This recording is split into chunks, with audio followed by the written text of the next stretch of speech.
C'est un grand honneur pour la Chambre des représentants du Royaume du Maroc d'être présente aujourd'hui à Marrakech pour ce dialogue parlementaire africain sur l'investissement vert. Au nom de son Excellence M. Rachid Talbi Alami, président de la Chambre des représentants, je tiens à vous souhaiter la bienvenue et à souligner notre engagement commun pour un avenir africain plus durable, solide et prospère. Notre continent est confronté à un double enjeu. Un, accélérer le développement économique et deux, agir face à l'urgence climatique. Dans ce contexte, la question du financement climatique et de l'investissement vert est essentielle et même stratégique pour transformer nos systèmes énergétiques et économiques. Excellence, honorables collègues, le Maroc, sous la vision éclairée de Sa Majesté le roi Mohammed VI, que Dieu l'assiste, a fait son choix. A fait le choix d'investir de manière décisive dans ce cadre. Nous sommes convaincus que la transition énergétique est un moteur important pour la croissance et surtout pour la souveraineté et l'innovation. Des projets importants illustrent l'engagement constant du Maroc en faveur de la transition énergétique. Je peux citer le complexe solaire Nour Ouazzazate, le plus grand d'Afrique, qui montre la capacité de notre pays à mobiliser des investissements majeurs et à intégrer les énergies renouvelables dans son bouquet énergétique national. Le développement continu de du secteur éolien, avec des parcs répartis pratiquement dans tout le royaume.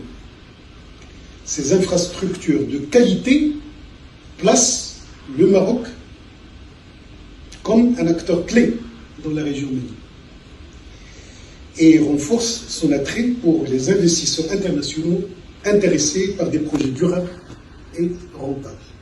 De plus, la promotion des zones industrielles vertes favorise l'émergence d'un secteur industriel respectueux de l'environnement et compétitif au niveau mondial.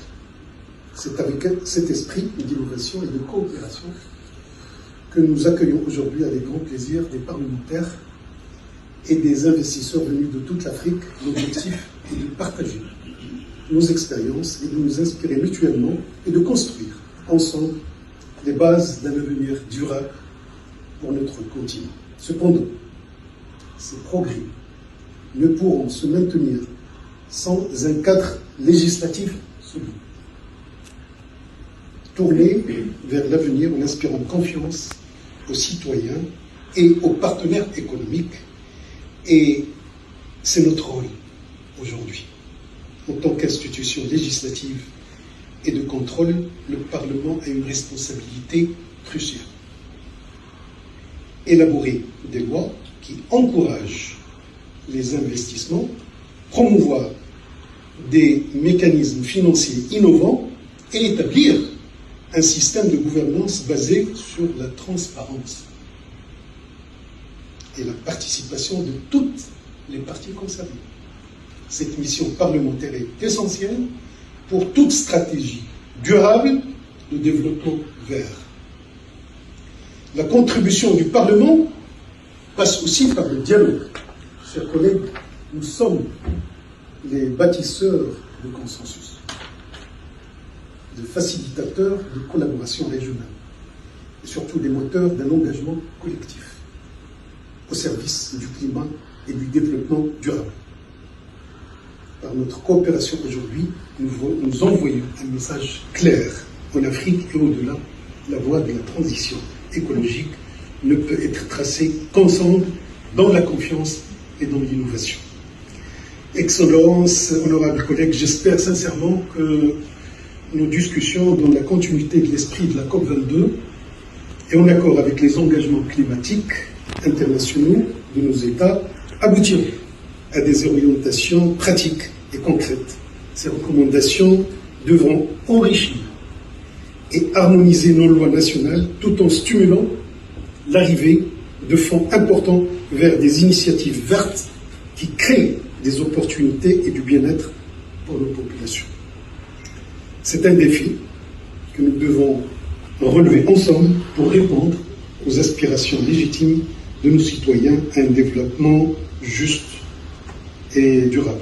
Que Marrakech soit une fois de plus le lieu d'une coopération exemplaire et d'avancées concrètes pour un avenir africain vert et inclusif. Et je vous remercie.